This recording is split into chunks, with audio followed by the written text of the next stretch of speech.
Olá pessoal, no último IGTV nós conversamos sobre o projeto Inner Play. Hoje nós vamos conversar um pouquinho mais sobre o design aplicado ao processo. E para começo de conversa, quando a gente fala de design no processo, nós não estamos falando apenas de estética ou de facilitação gráfica. O design ele envolve sim uma comunicação visual, o que é muito bom, mas o design de processos é um conceito mais amplo.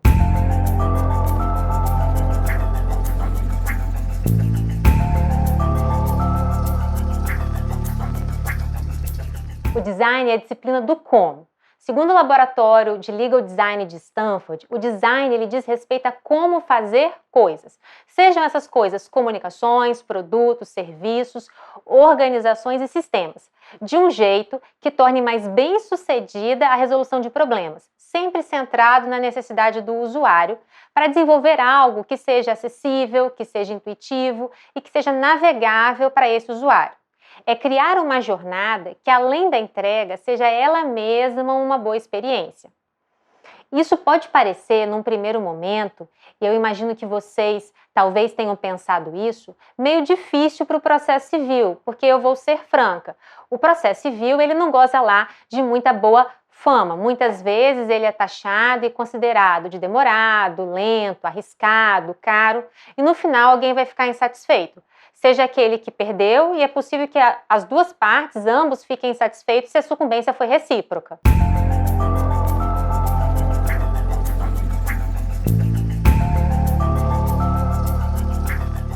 Isso sem falar nas propostas envolvendo soluções consensuais e a desjudicialização, justamente para evitar esse processo demorado, longo, caro e arriscado. A desjudicialização ela propõe alternativas que podem ser mais ou menos severas para afastar esse regime tradicional de solução de um conflito civil. Mas, como nem sempre no processo civil será possível alcançar uma solução consensual ou desjudicializada, é bom que pensemos num processo de design ótimo e também centrado no usuário, também para o contencioso. Seja o usuário cidadão, seja o usuário aquele colaborador da justiça ou profissional que trabalha com processo civil. Bom, e falando de design, uma excelente inspiração para que a gente possa pensar e refletir um pouco mais sobre o assunto é o filme do Steve Jobs.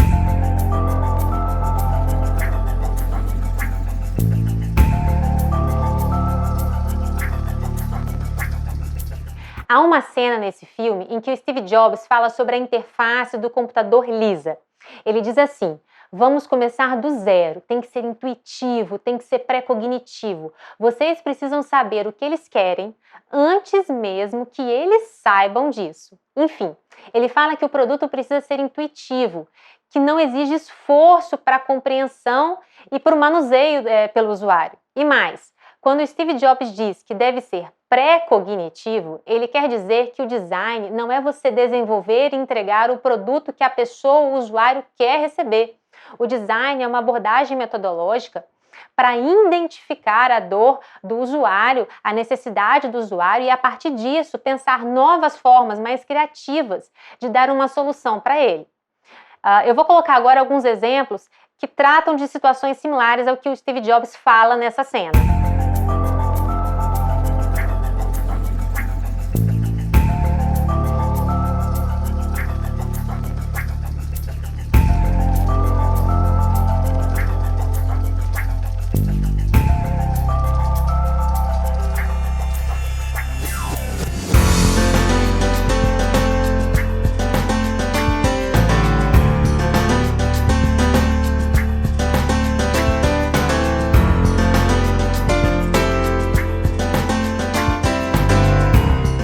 Então, Jeff Bezos, ele diz que o consumidor sempre tem um lugar à mesa nas reuniões da empresa, na Amazon. Por isso, ele sempre deixava uma cadeira vazia nos meetings. Era um gatilho mental poderoso para que todos lembrassem e pensassem também em soluções sempre centradas no usuário consumidor. A cadeira vazia era destinada à pessoa mais importante da sala, que, segundo Bezos, era o usuário consumidor. Essa abordagem metodológica do Design Thinking, ela é aplicada em várias indústrias, com times multidisciplinares, para sempre coletar perspectivas diferentes e ganhar uma inteligência coletiva, uma consciência expandida para compreender esse problema, essa dor do usuário e para idear, pensar numa solução que atenda a essa necessidade.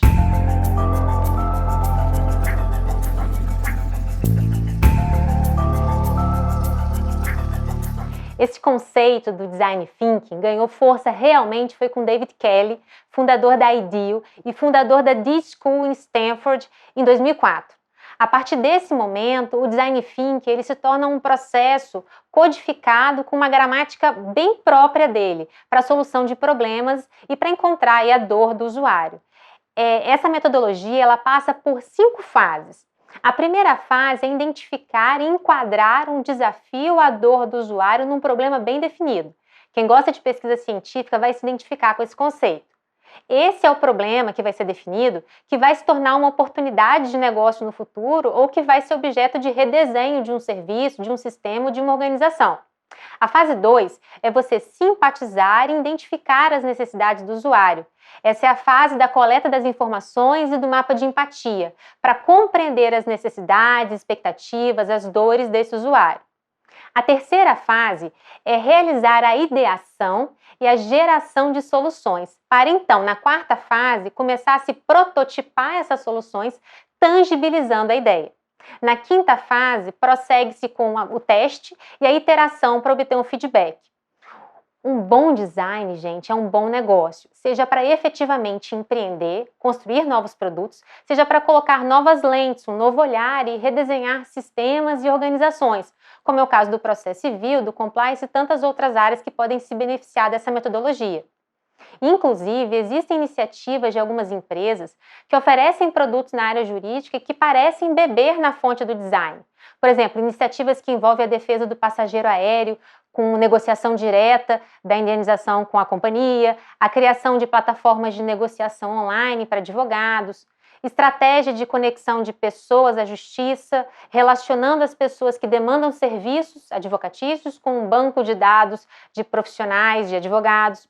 Enfim, o design ele ajuda na formulação dessas plataformas, porque o design ele é precisamente essa ferramenta que te permite visualizar os processos do jeito que estão hoje, a modelagem que se chama as is, para transformar esses processos para uma versão melhorada no futuro, que é chamada de modelagem to be.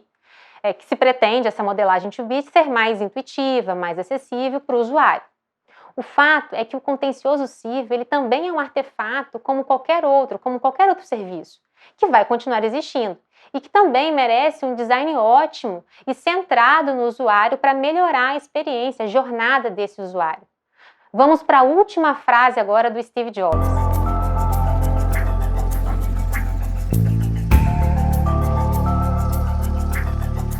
Nessa cena, o Steve Jobs está numa reunião para o desenvolvimento do Macintosh e surge o seguinte diálogo com a equipe dele. Ele diz assim, essa coisa é para o homem comum, não é? Ele é o nosso usuário final, é o professor da escola, um garoto, uma avó no Nebraska. Precisamos fazer essa coisa simples, como se fosse um aparelho, como se fosse um instrumento. A ideia da cena é fazer com que a equipe pense o produto para o usuário final, como se ele, o produto, fosse uma extensão natural do indivíduo. Essa é precisamente a reflexão que o design focado na experiência do usuário traz para o processo civil. É pensar não apenas na entrega do processo civil, que é a resolução do conflito de interesses, mas dar atenção a toda a experiência. Pensar em toda a jornada processual para fazê-la uma jornada mais navegável, mais intuitiva e mais fácil. Muito se fala que o cidadão é o cliente da prestação jurisdicional, que ele é o nosso consumidor. Mas a questão é, será que alguém efetivamente compraria por opção um processo? Penso que quando se diz que o cidadão é o nosso consumidor, se diz isso é porque ele é o nosso destinatário final, ele é o último lá na cadeia de fornecimento da jurisdição. O raciocínio do design é, no entanto, pensar esse cidadão como consumidor no sentido de alguém que opta e realmente adquire um serviço, e assim enxergá-lo como aquela cadeira vazia da sala da justiça. A missão do design é colocar essa lente, esse gatilho mental, reservando a cadeira vazia à pessoa mais importante da sala, que é o usuário do serviço. E se essa abordagem metodológica do design, ela já é relevante no processo individual clássico, aquele de Tissot versus Melville, por agregar valor e qualidade ao serviço, essa abordagem é ainda mais essencial nas hipóteses de processos complexos, como são os processos repetitivos, os coletivos e os estruturais, porque nesses casos, há propriamente o desenho e a construção de técnicas processuais, que reclamam assim uma adaptação ao contexto e ao usuário. Mas isso é assunto para um outro vídeo.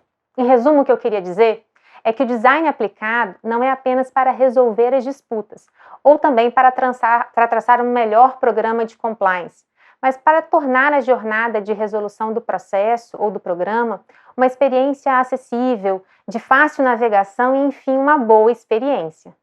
O design e a modelagem da informação são importantes para, em curto prazo, visualizar as falhas e as lacunas no procedimento, que podem gerar melhorias nos fluxos e nas técnicas processuais, bem como gerar novos produtos mercadológicos, novos negócios que vão explorar essas falhas e essas lacunas como oportunidades. A longo prazo, o design e a modelagem da informação ajudam a automatizar rotinas pela tecnologia. O design ajuda a modelar a informação e os conceitos processuais para a interface digital. No mais, no próximo IGTV, nós vamos continuar conversando sobre o design, sobre o processo civil e sobre o compliance, sempre orientados ao usuário e ao seu contexto.